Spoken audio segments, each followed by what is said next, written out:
All right, so in our last segment, we ended up with the components of culture. And now we're ready for McRagan's classic model.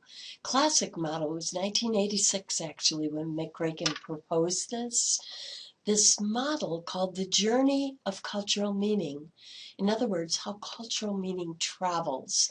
So this is a model of how culture, remember culture is shared beliefs about what's important, useful, and desirable, right? So it's a model of how culture permeates consumer products and consumers.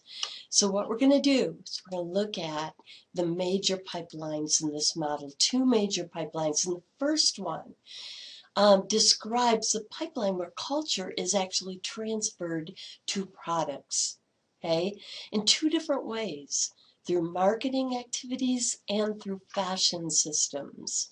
So let's look at each of these a little closer. Products reflect culture through deliberate marketing efforts, especially advertising, but also other things like how the products are distributed, packaging, pricing, etc. So let me think of an example so that you can understand this better. Cellular phones reflect society's desire for portable and global communication, right? So products reflect culture through marketing efforts. Now, because culture is dynamic, though, products can lose their meaning and take on new ones over time. For instance, advertising of SUVs, remember, used to focus on our culture's kind of outdoor and sports related values.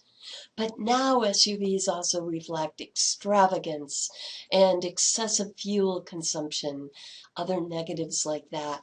So in response, the marketplace now offers smaller, more fuel-efficient SUVs, and advertising of these models emphasize these attributes. So products reflect culture through marketing efforts. The other pipeline through which culture is transferred to products is really interesting through the fashion system. So when we say the fashion system, we tend to think clothing, right? But this is not just limited to clothing. Certainly clothing is part of it, but also art and music, architecture, journalism, politics, entertainment, even technology, for instance.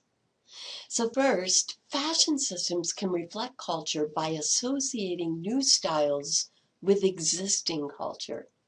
For example, advertisers for manufacturers of casual clothing were the ones who first introduced the concept of Casual Friday. They're reflecting cultural values of productivity and comfort. And they accomplished moving their casual clothing into the workplace.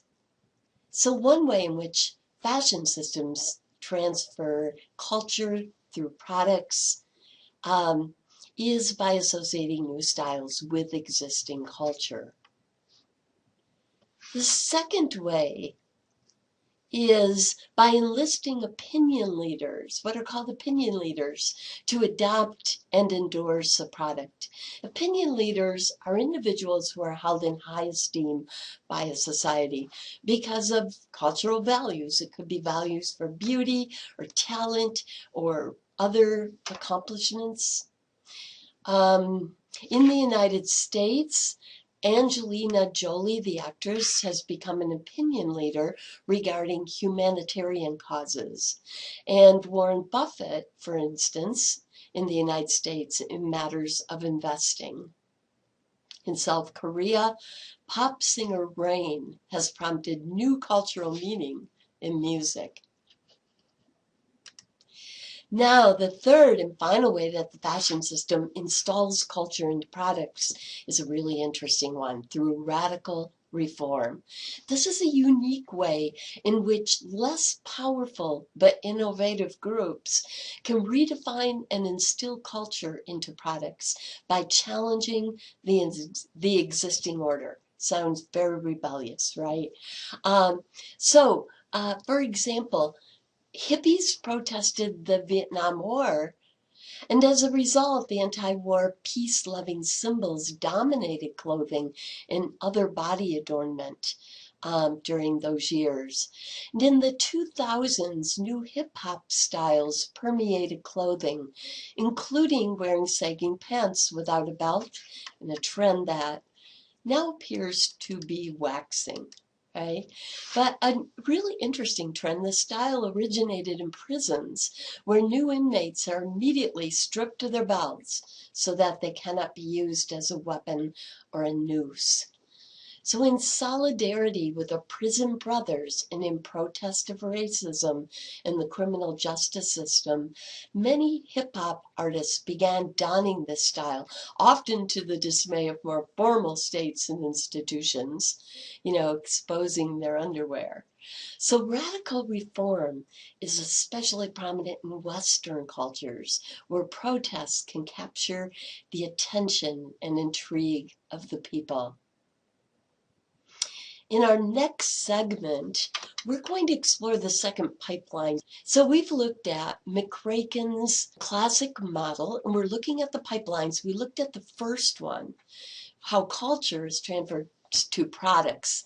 Now, in this next segment, we're going to move to the second pipeline, how products transfer culture to individuals.